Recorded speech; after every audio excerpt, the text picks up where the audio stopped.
ध्यान दीजिए, कम थोड़ा डांस कर लेते हैं, याद रहेगा। उसका रोल क्या है, उसके टॉप 3 गोल्स क्या हैं। उसका रोल और उसके गोल, अगर ये 2 चीज़ें आपको पता रहेंगी तो आप उसको कम्युनिकेट कर पाएंगे, बता पाएंगे। कॉम्पिटेंसीज का मतलब क्या, नॉलेज, क्या प्रकार का स्किल और किस प्रकार का एटीट्यूड चाहिए जिससे उसकी कॉम्पिटेंसी बन जाती है। इसके ऊपर हम लीडरशिप फनल में डिटेल में बात करते हैं। मैं अभी अब सेकंड पॉइंट पे जाऊंगा। ये डिसाइड करिए, स्टेप 1 हो गया ना, अब स्टेप 2 में ये डिसाइड करिए कि आपको आदमी इंटरनली प्रमोशन देके काम चल जाएगा या एक्सटर्नल हायरिंग करनी जरूरी भी है।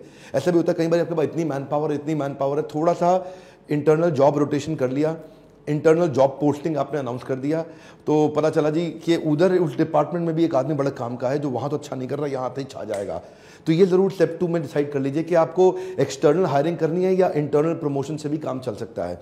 जैसे आपको मैं एक दफ़ा बता भी रहा था, डॉक्टर किरण बेदी के एग्जाम्पल में, बीजेपी का इलेक्शन हुआ दिल्ली में, जो आम आदमी पार्टी जब जीती 67 आउट ऑफ 70 सीट जीत गई।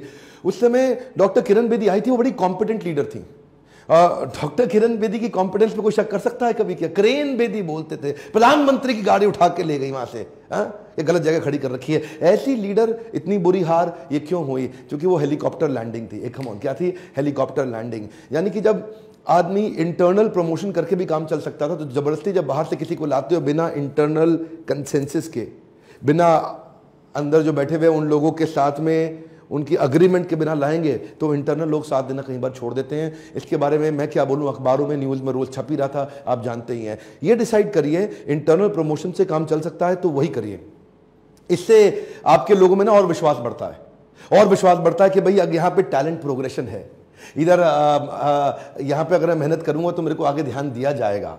और अगर आपने डिसाइड कर लिया इंटरनल है कि एक्सटर्नल है, हर केस के अंदर अपने इंटरव्यूअर पैनल जो है आपका, जो लोग इंटरव्यू लेते हैं, उनके पैनल पे भी इतना ही ध्यान लगाइए जितना हायरिंग पे आप लगाते हैं, बल्कि उससे ज़्यादा लगाइए, क्योंकि इसमें 3-4 लोगों का पैनल होना जरूरी है।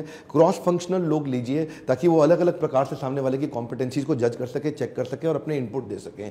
जिसने उसको लीड करना है, जो बॉस है उसको लीड करने वाला, वो भी रखिए, और अलग अलग फंक्शन से रखिए, सुपर बॉस को भी रखिए, ताकि अलग अलग प्रकार से वो इवेल्युएट करके अपना पेपर दे दें, और उस पेपर के बेसिस पे कॉमन इवेल्युएशन से आपकी चांसेस है कि आप अच्छे आदमी को हायर कर पाएं। अगला मेरा पॉइंट है, अब आपने हायरिंग करनी शुरू कर दी, लोगों को लाना शुरू कर दिया, इंटरव्यू डिस्कशंस हो रहे हैं, तो तीसरे पॉइंट में कल्चरल फिट पे बहुत ध्यान दीजिएगा। कई बार आपकी कंपनी का जो कल्चर है ना, उससे बड़े मिसफिट लोग बीच में आ जाते हैं।